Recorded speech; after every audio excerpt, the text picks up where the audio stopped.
Welcome to the Put on Waivers Media Group, home of the Put on Raiders podcast and the Student Body Right podcast.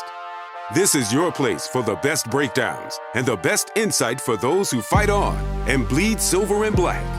Now, here are your hosts, Dwayne Douglas and Ryan Holmes. And welcome everybody to the glorious episode of the Put on Raiders podcast. I'm your host, Dwayne Douglas, along with Ryan Holmes, and we are podcasting off the beautiful shores of the Pacific Ocean. Beautiful day out here in Southern California. PORSBR is my Twitter handle, and Ryan is RHOLM22. I want to thank you guys for listening in San Diego, Albuquerque, New Mexico, British Columbia, Washington, D.C., and Driggs, Idaho, and also Hillsboro, Oregon.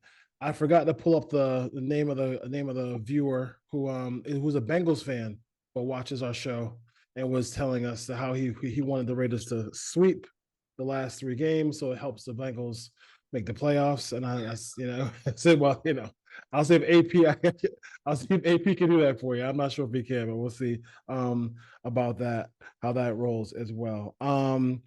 Question from Doug from the 203 real quick. Actually, Ryan, how are you? Sorry.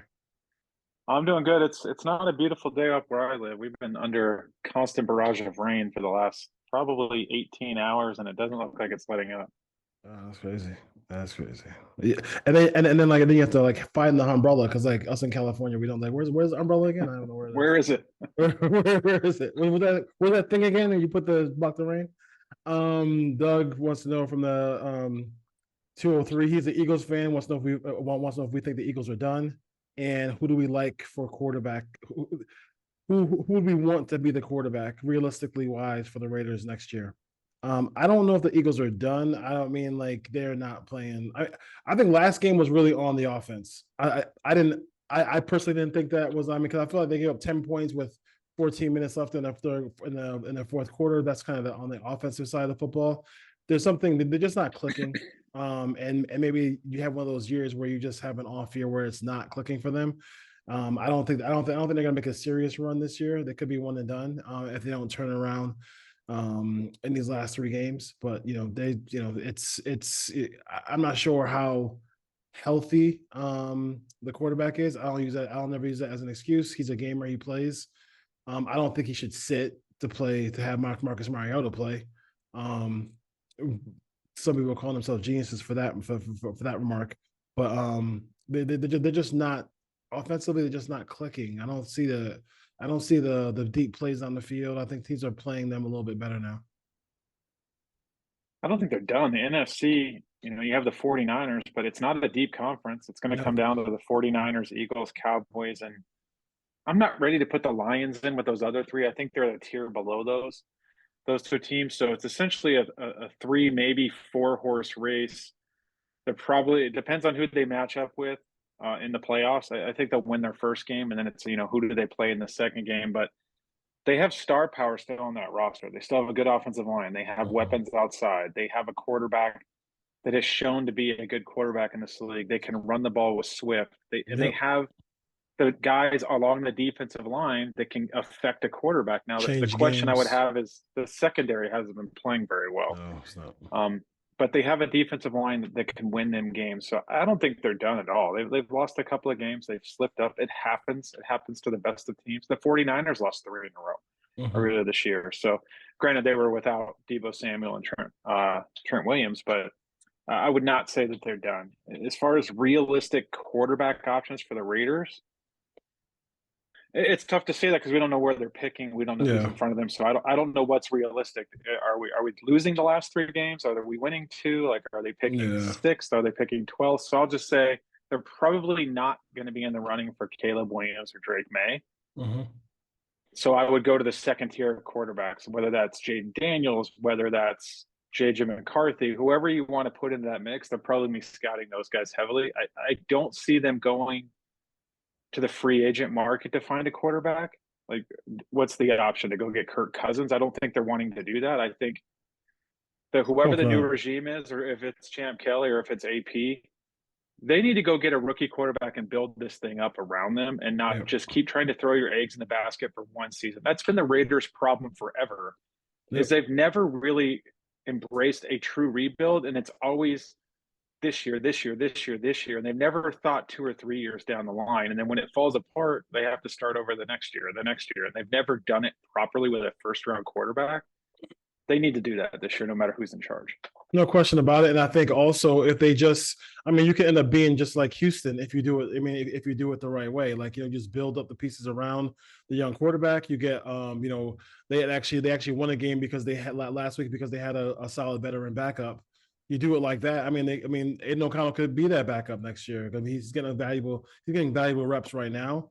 But yeah, so 100%. I mean, Daniels, Penix, Nix, McCarthy. I mean, if those guys come out, that's probably where they're at. I think they've won too many games to be in that, but be in the top echelon. But like, the Raiders are not going to be the only team trading up for a quarterback or trying to have those conversations. That's why, you know, with the opportunity, when they had the opportunity last year, that could have been more.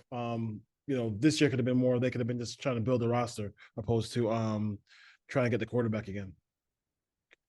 Let's see here. Yeah, and if any of you read the Hondo Carpenter piece yesterday on Champ Kelly, Champ number one thing is said is you got to go get the quarterback. You have to get the quarterback first and build around them. If Champ gets that job, my target will be on Champ. Go get the quarterback. If you don't do it, then I'm anti-Champ. Like, if that's your philosophy, do it. But I don't want to see Champ Kelly get this job and then not trade up and get the quarterback and then settle for some third-tier guy in free agency and wait another, or go even returning with Aiden O'Connell's not good enough for me. Champ Kelly, you put it out there, you put it in the universe that your job is to get the quarterback. Go get him.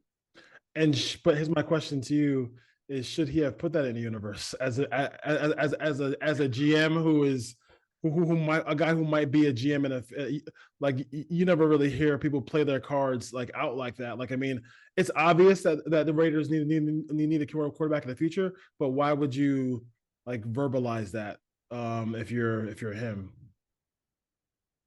I think people around the league talk. Teams know which teams are going to be actively looking. That's a fans thing, okay, where they think, well, you put it out there, like, so now another team knows you need to trade up to get them. All these teams know their personnel inside and out. They have connections in the league with other teams. They know don't matter what these teams are going to do. For me, if he gets the job and he doesn't do it, I'm going to hold it against him because he said that that's how he would build a roster.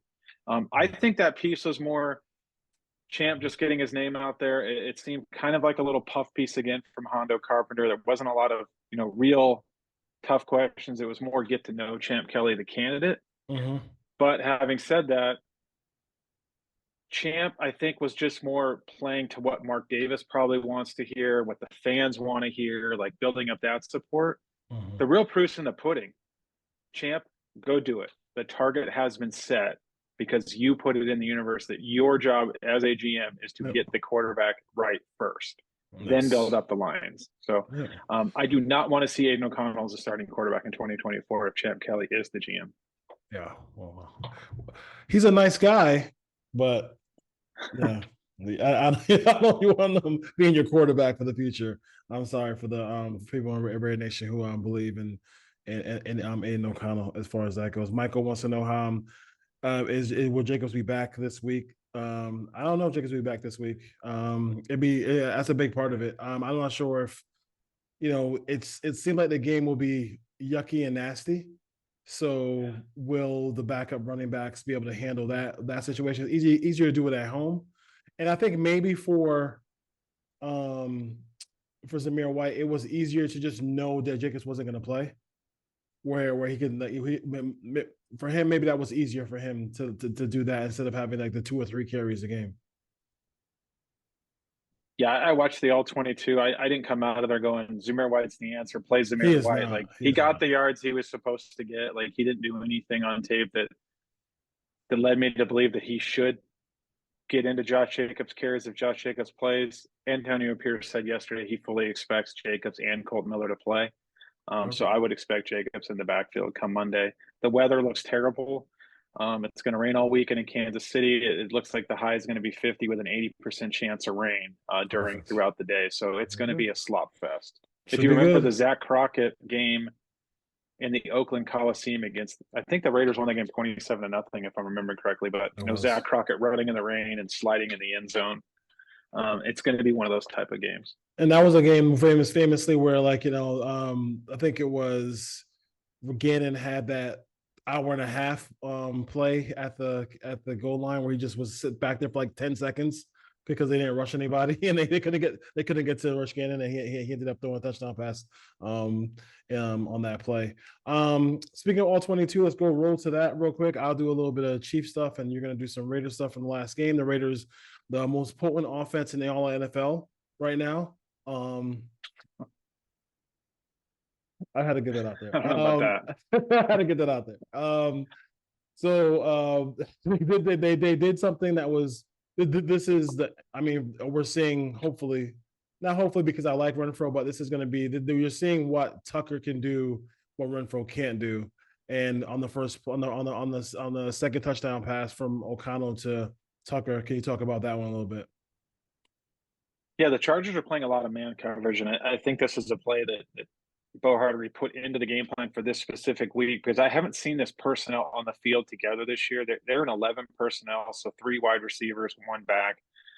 But the 3 wide receivers are Adams, Carter, and Tucker. You don't see Myers on the field for this play. So they're anticipating man coverage with a double team on Adams. They get that. You see the free safety working down to Adams as he's running across the field. But pre-snap, you have the motion. So you have Carter coming in motion. You have the play fake to Abdullah. You pull the guard. And that leaves one-on-one on the backside. But more importantly, when the safety comes down to double Adams, the whole side of the field to the left is wide open. There are no defenders there. So all Tucker has to do is beat the corner across the field. Mm-hmm. Protection holds up. Aiden O'Connell puts it on for a touchdown. And this is what we saw out of Trey Tucker this game, is it wasn't just vertical shots where you're getting him running north and south. They used his speed to run away from guys across the field, and that's kind of what you need to do with him. And in this particular case, it worked. They got the right coverage in the red zone. Ends up being a touchdown. But I did like the play action element. You obviously got the motion that pulled the slot corner and the strong safety out of the play as well. And just Tucker has to win across the field in that situation against that defense, and he did. Yeah, becoming a nice weapon for the Raiders here, and he's the perfect contrast to what Myers and Adams do. Like, because he has that blazing speed. He just has to learn how to hold that pumpkin a little bit tighter, especially when he's heading to the sidelines, as well. So. Malcolm Kuntz, I know everybody's waiting for the explosion here, and every week he's getting a little bit more solid play from Malcolm Kuntz. Can we talk about the play here where he just blasted Easton Stick? Yeah, so this ends up resulting in a strip sack, which John Jenkins takes back to the house for a touchdown. But you see them, they try to chip here on Malcolm Kuntz. So initially he has to beat number 82, I believe, is their tight end or slot receiver. We'll call him a tight end here. He's got to beat the tight end initially. And then he uses kind of like a Yannick Ngakoue move where he goes cross chop and then rip. And then he gets the corner. You see Easton Stick, you can kind of feel it. So he wants to step up, but here comes Max Crosby from the other side. And that makes Easton Stick actually take a step back and try to work out to his right. Kuntz runs the arc. He comes around the end, knocks the ball out, gets it loose. And fortunately for the Raiders, John Jenkins was there to pick it up and run it in. I will say Malcolm Kuntz pass rushing game is taken off, but he's playing more of a third down pass rush specialist role. They're not asking him. I know a lot of people are saying he needs to be the starter, They're not asking him to play 50, 60 snaps and hold up and run defense. They're using him smartly. He's a smaller guy on the edge with some pass rush moves. He's mainly playing in pass rush downs, limiting him, 25, 30, 35 snaps, not 50 or 60 where you can get the most out of him. He does have the potential to get to the quarterback. Could I see him in getting an 8 to 10 sack season in the future? Yeah, sure, with the pass rush moves that he has coming. But I'm not ready to stamp this guy as full-time starting defensive end stud. Let's go. He has a niche. He's almost like an Elmas Dumervil, like build type. Like he needs to be a situational pass rusher, and you're seeing him flourish in that role. He's not playing every down as a defensive end. Yes, I mean, if you people are just going to run the football at him. Yeah. if that happens. So you got to be aware of that if you're the Raiders. But yeah, good job by him. Great job by him in that game. And then you have probably one of the interceptions of the year by Mr. Jones. Yeah, and you heard Jack Jones talk about this post game, but he noticed right away it was 4 to the passing strength, so you have 4 eligible. With the running back lined up at number 1, and there's quite a distance of a split between 1 and 2 here. And as the running back comes in motion, so as one motions back towards the other 3 receivers, Jones anticipates this is going to be a screen. And actually the key here when looking at the film is he almost overruns this, but the number 2 receiver is supposed to block him. The number 2 receiver it must have been crowd noise or something. He's looking in at the snap. He doesn't even see Jones. So you see Jones run right by him, and then the number 2 looks out and goes, wait a minute, like the corner's not here anymore. And then Jones makes a great one-handed catch, and he did almost overrun this, but he was able to haul it in and take it to the house. But you're seeing that athleticism and that playmaking ability out of Jack Jones early in his time with the Raiders. And hopefully, this continues into next season, and he can be a starting cornerback for this team moving forward. Questions about his contract. Is it a new contract, or do the Raiders get the contract that he's on with the Patriots? They claimed him off the waiver, so they acquired him. It's a 4-year contract, so he's, I believe, in year 2. So they should have him for 2 more seasons after this. It looks like, he will not be a free agent until after the 2025 season. He's making $985,000 next year and $1.1 million in 2025. So you're talking about a starting corner for basically no money for the next 2 years if he can develop into that. And he's on that path. Yeah, it's I don't want to say David Amerson, but he does have a lot of athleticism. He can move, and I was wondering how long it would take for him to actually become a contributor on this team, but the tackles for loss are there, and he played well last game. So I gotta give him a lot of props there as far as that goes. The Chiefs. So the Chiefs are just like, that obviously that team that the Raiders can't really get by. Rashee Rice is kind of that guy who is going to be their kind of go-to guy from the wide receiving core, because none of the wide receivers on the team really catch the ball as consistently as he does.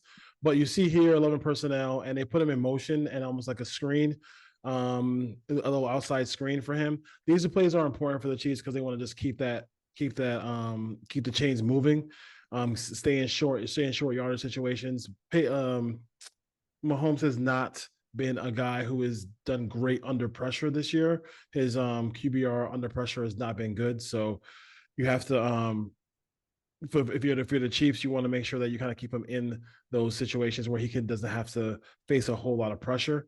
And then here, Pacheco, don't know his status for the game yet, but Pacheco he's a really tough running back for them. And he's very different than McKinnon, but he gives them that ability to run up the middle. They have a really good pieces up front as far as the center and the 2 guards. So just being able to run the football at the Raiders could be a really big issue come Monday on Christmas. Yeah, definitely. It sounds like from last week, Andy Reid thinks that Pacheco has a real chance to play in this game, even with the shoulder injury. So we'll see. The extra day is probably going to help both teams that have injuries in the backfield, and we'll see who plays. I would anticipate both Pacheco and Josh Jacobs playing in this game. They're going to need them. This is going to be a game where it's probably going to be tough to pass the football down the field if the weather conditions are going to be what supposed to show up in Arrowhead come Monday. Straight pass play for Washington. Penix going far side. End zone, Odunze, revenge! Penix going deep. Odunze turned around. Found the ball. Touchdown! Listen, the coverage was first down yardage. Final minute now of the first half as Penix heaves it down into the end zone.